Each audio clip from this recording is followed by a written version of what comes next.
So I just got a call to look at a patient's home. Actually, the person's going to be discharged from the hospital, and they want me to look at their home before I clean it. And I show up with this, and I show up with this. Why am I doing all this? Find out in today's episode.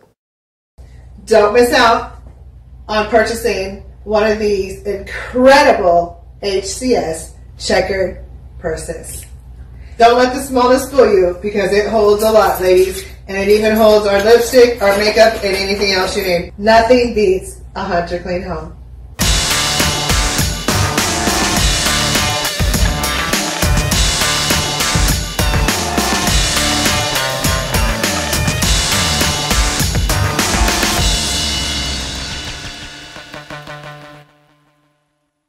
In today's episode, I'm going to talk about keeping yourself safe in your client's environment. Now, as you can see, I'm the man who comes in the suit, and people often say, well, you look like you're going in for surgery. Well, yeah, I'm going to go to operate today because your house is really in need of some deep, deep cleaning. And so I'm going to talk about some of the things that are necessary in order for me, when I go in, to make sure that I'm not going to go into a toxic environment or a contaminated home and come out with a sickness. So one of the things that happens when I talk to caregivers who tell me that they have a client who's sick, or maybe a person has cancer. Of late, I had a client who had multiple sclerosis, and the offender in her home was actually her husband. Her husband stayed at home, but he was a chain smoker. People with multiple sclerosis need a clean environment because it will affect the neurological behavior in their brain. Particulate matter, especially from tobacco products, is going to be a problem to her being able to live in her own home. So they called me to come in to decontaminate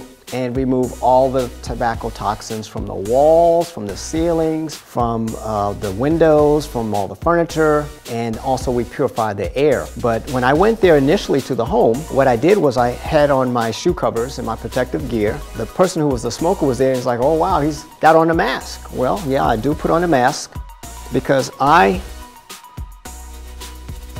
am very aware that I am not aware. And I'll say that again.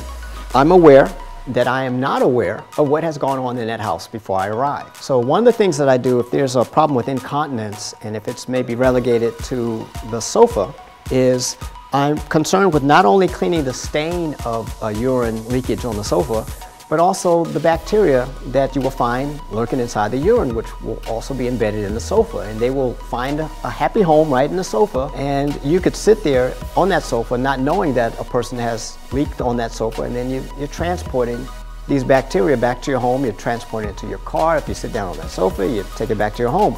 So this is a surface sterilization device that I use when I'm sterilizing mattresses. I not only clean the mattress with the steam cleaning machine, but also sterilize them afterwards, because you can never be too clean when you're talking about a person with multiple sclerosis or any type of health-threatening situation that the environment may cause an additional stress. My UV glasses, what I'll do is I'll put these ultraviolet light glasses on, and this will allow me to use an ultraviolet light, flashlight here, and I'll just do an inspection inside the home.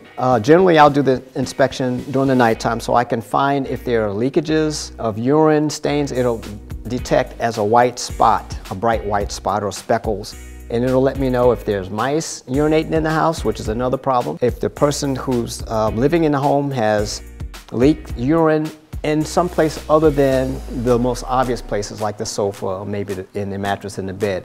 And so when we're doing home environmental medicine, I'm staying mindful of the fact that the bacteria in the house is contained within the whole capacity of the home. And what generally happens when you have a caregiver, oftentimes their duties will include light cleaning. For me, light cleaning is fine if the house is already clean, but if the house is contaminated, the contamination travels through the entirety of the house. Part of what I do is I walk in, I'll wear my gloves, nice thick PVC type gloves that will allow me to handle items without having to have contact with my skin. There's not a major concern with something contacting my skin unless there's a breakage in my skin. It can enter into your system through your eyes or through your nose. Being mindful of that will allow you to take the proper precautionary measures. Another issue that home environmental medicine addresses is if you have a person who has MRSA, and that's something, it's a microorganism that will eat the skin, and it's very contagious, and it's a problem. It's difficult to kill, but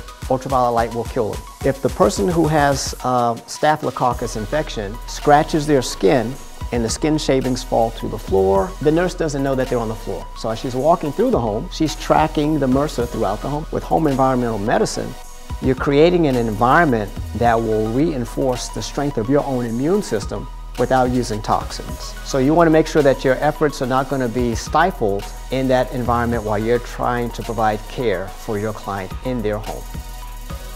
This is not maid service, this is intensive cleaning. So reach out to us with the information below and we'd be glad to help you.